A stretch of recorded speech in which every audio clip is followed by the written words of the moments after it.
I'm all Oh, set. all right, good. Go for it. All right, so here we go. We have quite a bit to share. We want to first start by updating our round one, which was where we were working on really getting computer science teachers certified, just getting more in the state. So one of our main paths that we were going to go for was the MAT secondary, adding a computer science track. So outside of this whole process, we've been working on that, and it did clear university governance in May. Thankfully, it doesn't need an MHEC review, so we're getting it ready to go to MSDE sometime soon.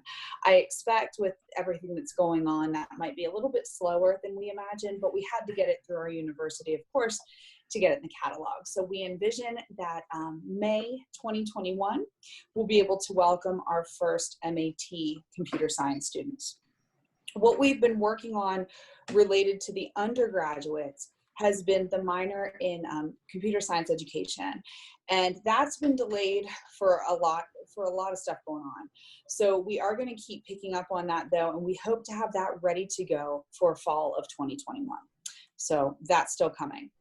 So round two has 3 phases. So that's round 2 of the MCCE grant. In our institution, the focus, of course, like everywhere else, is K through 8. In our institution, we call it P9. So you'll hear me say P9. Of course, that means pre-K through grade 9. So what we did for the first phase of the round 2 training was to train our education faculty. COVID has really put a wrench in our works. Our original goal was to make a Canvas course, which we did, with a series of modules to introduce the main computer science topics to the education faculty. We did release that, and that will be due by May 1st. So May 1st, they are to have completed all of the modules in that. We're going to show you that here shortly. And then also, we're going to introduce to them at that point the second group of modules. So the modules after the Canvas group are focused on the online and offline activities that you can use to put computer science and computational thinking concepts into what we're thinking about are the P9 methods courses. That's really where we're looking at this point. So next up on the timeline is still in the faculty training. From the middle to the end of May, we're going to work on our next group of modules, get them ready to go for deployment at this time.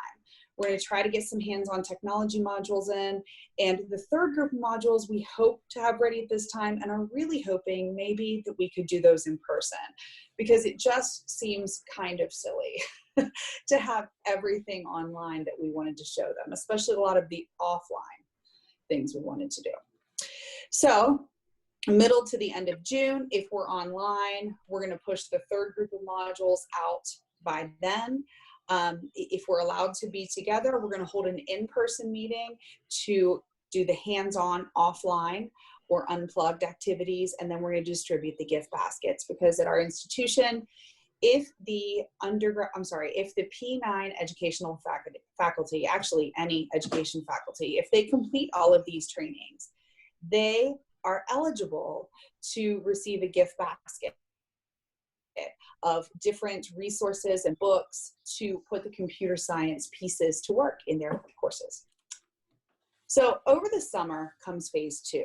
And this is where it's really important for us to stay on track for our faculty, because what we have to do after our faculty are trained is we have to move to the P9 program coordinators and then have them get together in smaller groups and basically map where the computer science standards could fit within the P9 courses. Again, I said earlier, our focus is mainly those methods courses, but we really see the different standards fitting in a lot of different areas. So the whole point is for all of us to get into a room and curriculum map. Then finally, phase 3 of this is why it's all kind of timely, so it's time sensitive, I should say, is August 17th is our mentor teacher training. At least that's when it's scheduled now with our PDS schools. So At Frostburg, what we try to do is every other summer, we have all of the mentor teachers come to Frostburg State University and spend the day with us. And basically, we offer them training, typically on paperwork, maybe new Ed TPA requirements or something that we're learning and implementing that year. Often we'll talk about portfolios, just refresh, get people ready to be mentors. But this year, the plan is for computer science to be the keynote kind of topic, and then have a couple of breakout sessions where we help our mentor teachers integrate computer science into their content areas, as well as learn how to use it in lesson planning. We really want to show them how it looks in pre-existing lesson plans so that they see that it's not something to be afraid of, and that we're here to support them. So that's what we're doing so far. Is this a switch off point? Yes, I think so. Yeah. So some of the challenges that we have is not being face to face to be able to read each other to say, hey, your turn.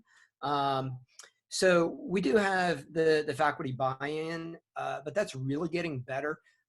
We've been at every meet. Well, I've been at every meeting, and we brought this up at every meeting in up in the College of Education, and people are kind of starting to get it. So that's good. There's a huge technology gap. I know Diane and Jennifer and I talked about this about 3 or 4 weeks ago, that we didn't quite realize how big it was until we saw it.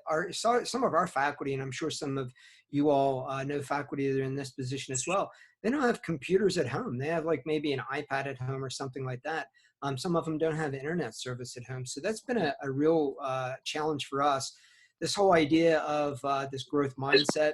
And then, of course, COVID-19, just had to say it, had to put it in there. Some solutions. So we're moving everyone online, all of the different things online. We are constantly reminding people the importance of this, and it's not it's coming, it's already here, we're already implementing it, and that's starting to get through. We've had some champions within some people that have already done the modules and gave them accolades to how wonderful they were, patting ourselves on the back on that one. And I think that's kind of really, really helping. So at this point, I thought maybe we would take just a minute and maybe show you a few things that we're doing now to give other people some ideas. And then what our next set of modules kind of might look like. And then we'll take a couple of questions. So I'll be pretty quick here. This is what we're seeing here is what is currently, we're asking the faculty to currently have this done by May 1st. Now, originally, we wanted this done by April 1st, or before, back in March was the original timeline for this. But of course, that totally went out the window. But this is what our modules look like. And I really thought everybody might be able to benefit from this. So we have all these different modules. They do need to read or watch the module 1 first. And then we kind of put the time that it takes for each one of these modules, our estimated time. That way they can do module 1. And then from there, they can do any of the other modules that they want. And of course, they're all going to be very familiar. It's based around the core of the Maryland computer science standards. So networks and the internet. And in here we have like videos. So this is like inside a Google data center, to give them a little bit of understanding of what, networks is like. And then what's neat about this, these videos is, and I hope it isn't doing to you what it's doing to me. There we go. Inside of these videos, we embedded questions that pop up. And this is a way for us to be able to track that all the participants are watching the videos and reflecting on these videos. So we did this for all the different modules. If you're wondering what we use to do this, it's called VidGrid, which tightly couples with Canvas and makes it pretty easy. I think there are some other technologies out there that allow you to do this, but I thought maybe you would enjoy that.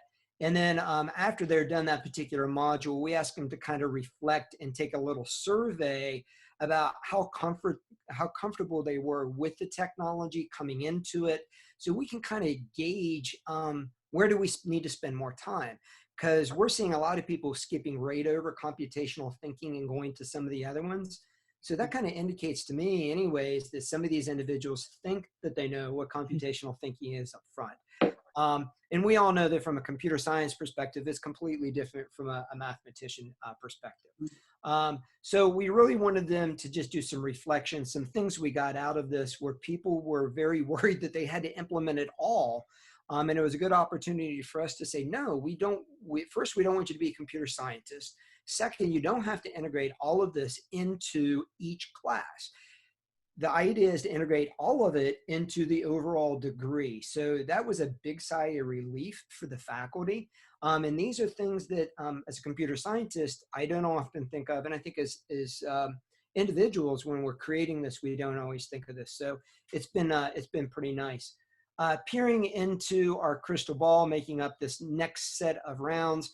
Some things are pretty easy. One of the stumbling blocks that I found was the data science. How do we get them to do something with data science? So a quick thing that I'm going to do is we have an attendance module within our Canvas. That's our LMS that enables you to take attendance every day. And it gives you this big CSV file. It's just a bunch of gobbledygook. So I thought this could be something that helps them to relate to the importance of managing and massaging data and how to be able to visualize it. So I'm going to ask them, or maybe I'll make a big data set. And then we're going to use something as simple as pivot tables for them to be able to see in 2 or 3 minutes how many absences an individual had, how many lates, how many presents, and so on and so forth. So I really want to get them, again, Jenny and I have talked about this extensively, along with Jody and Jen Rankin, who is also here right now. We really want to keep these modules to 30 minutes again. We think that that's really important, that they see these bite-sized chunks of doable information to get them to understand computer science standards. So we're kind of tricking them. We're lacing in the computer science standards in as we go, so that when they see them, they're not completely surprised, right? So with that, I'll kind of be quiet. I have some other things that I could show, but I want to stick to the 15 minutes. And if anybody has any questions, ask away. Hi, Michael. Irene here from Loyola. So what you showed us, that's for faculty, correct? Yes, this is entirely for faculty. So our round 2 is focused on the College of Education and getting all of them to start integrating computer science, all of those cores across the spectrum. So that middle phase, we have other individuals that are going to be, they're coordinators that are going to be working in some of those standards into their classes, so they can in turn start teaching their students, and then their students can take it into the classroom. So my question, that was like my initial question, with our faculty, especially the more senior tenured faculty, we've shown a lot of videos to them like as resources, and they've wanted more research, published articles. What's been the kind of responses that you've received about the number of videos in your modules? They like the videos. They like the videos because it's 5 minutes as opposed to reading over a research article. I think they, at this point, and I mean, Jen Rankin, if you have any other insight too, I don't know. But at this point, I just think a lot of them feel so far away from computer science that a research-based article might feel even more intimidating, as opposed to a quick video on how a data center works.